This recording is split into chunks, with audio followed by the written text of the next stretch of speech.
इंकलाब इंकलाब, वंदे वंदे।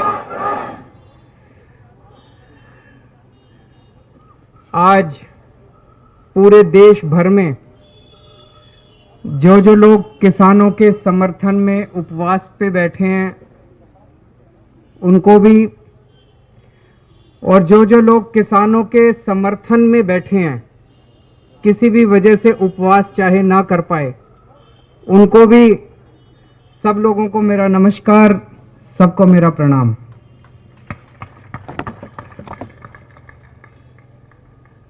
दोस्तों, आज देश संकट में है क्योंकि किसान संकट में है। किसी भी देश को किसान और जवान किसी भी देश की नींव होते हैं, उस देश की फाउंडेशन होते हैं। और अगर किसान और जवान संकट में हो तो वो देश आगे कैसे तरक्की कर सकता है, वो देश खुशहाल कैसे हो सकता है। आज हमारे देश का किसान संकट में है। जिस किसान को खेतों में होना चाहिए वो इतनी कड़कती ठंड में धरने पे बैठा है। लेकिन मुझे खुशी इस बात की है कि आज पूरा देश किसान के साथ खड़ा है। देश भर में फौजी किसान के साथ खड़े हैं, जवान किसान के साथ खड़े हैं, खिलाड़ी किसानों के साथ खड़े हैं, बड़ी बड़ी बॉलीवुड की हस्तियां किसानों के साथ खड़ी हैं, वकील किसानों के साथ खड़े हैं, डॉक्टर किसानों के साथ खड़े हैं। देश भर से जो खबरें आ रही हैं, लोग चाहे सिंगू बॉर्डर ना पहुंच पाए हों, लेकिन आज न जाने कितने अनगिनत लोगों ने, लाखों करोड़ों लोगों ने अपने घर पे उपवास रख के किसानों का समर्थन किया और उनके लिए प्रार्थना किया। आम आदमी पार्टी शुरू से किसानों के साथ है, किसान आंदोलन का समर्थन करती रही है। आज देश भर में कोने कोने में आम आदमी पार्टी के कार्यकर्ताओं ने या तो अपने घर पे और या सामूहिक तरह से कहीं ना कहीं इकट्ठे होकर उपवास किया, किसानों का समर्थन किया। और जब जब जरूरत पड़ी हम लोग बिल्कुल चट्टान की तरह खड़े होकर हम लोगों ने किसानों का समर्थन किया। जैसा भी बताया गया कि जब किसान आंसू गैस के गोले झेलते हुए, लाठियां खाते हुए, वाटर कैनन झेलते हुए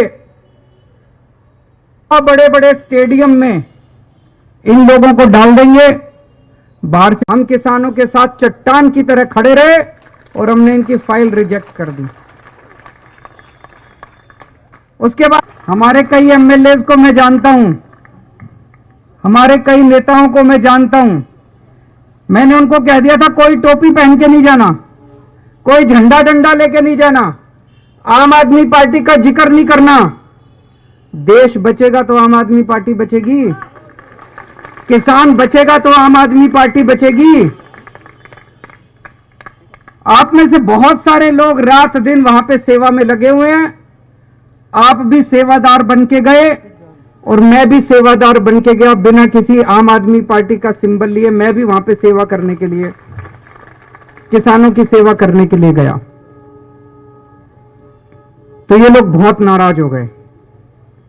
पिछले हफ्ते जब इनका आंदोलन था, एक दिन मैं भी एक दिन वहां जाना चाह रहा था, लेकिन इन्होंने मेरे दरवाजे बंद कर दिए सक्सेसफुल हो, और आज उपवास के ऊपर सारी पार्टी बैठी है। यह आंदोलन बहुत पवित्र है। आप लोगों ने देखा होगा किस तरह से बिल्कुल अहिंसा पूर्वक, कोई किसी तरह की कहीं हिंसा नहीं है। इन्होंने लाठियां खाई, हाथ नहीं उठाए। चीन और पाकिस्तान के एजेंट हैं। ये जो किसान बैठे हैं ना, इन्हीं लोगों के भाई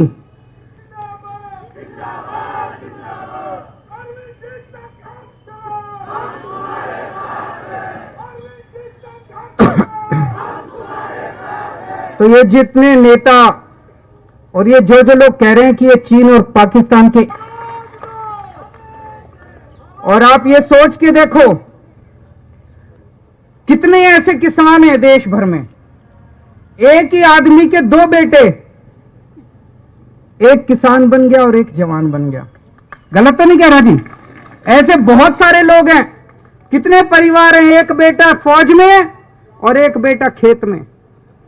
अब जब वो फौज में बॉर्डर के ऊपर उनका बेटा सुनता है कि मेरे भाई को आतंकवादी कहा जा रहा है, जब वो सुनता है मेरे पिताजी को आतंकवादी कहा जा रहा है जो यहां सिंघू बॉर्डर पे बैठे हैं, तो उसके दिल पे क्या गुजरती होगी?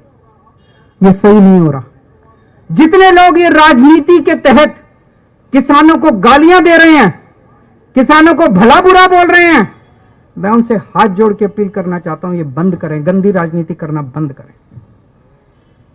दूसरा, अभी जैसे काफी विस्तार में आपको समझाया गया, ये कानून केवल किसानों के खिलाफ नहीं है, ये कानून इस देश की आम जनता के खिलाफ है। इस कानून के आने से बेइंतहा महंगाई बढ़ेगी।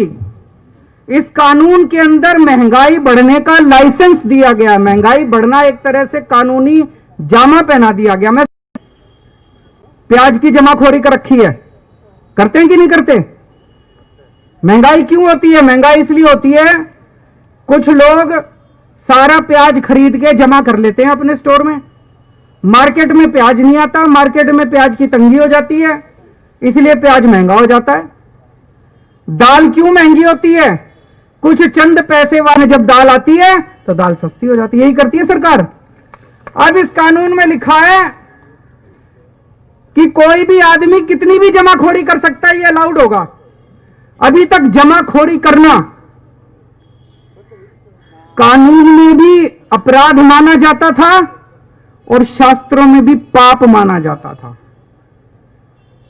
किसी भी धर्म के शास्त्र उठा के देख लो, भाई साहब कहते थे जमाखोरी करना पाप है। पाप मानते थे, नहीं मानते थे? कानून में कहते थे अपराध है। तो जिन जिन लोगों के पास पैसे हैं वो तो 2-2, 3-3 साल तक सामान स्टोर करके रख लेंगे। कितनी महंगाई हो जाएगी, कितनी महंगाई हो जाएगी।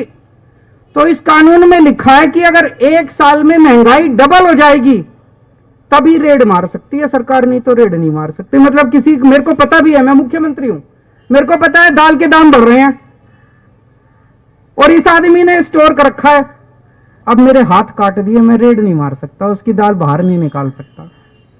उसमें लिखा है कि ₹1 किलो और अगली साल 100, तो 4 साल के अंदर गेहूं 16 गुना महंगी हो जाएगी।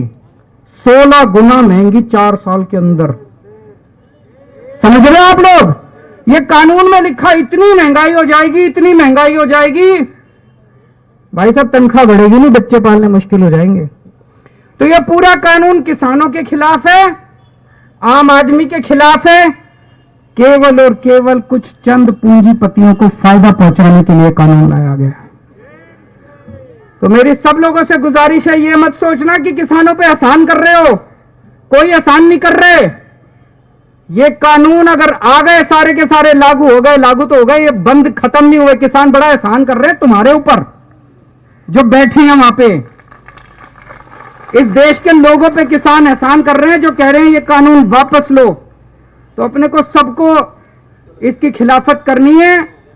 आज आम आदमी पार्टी एमएसपी गारंटी देने वाला कानून इस देश के अंदर लाया जाए।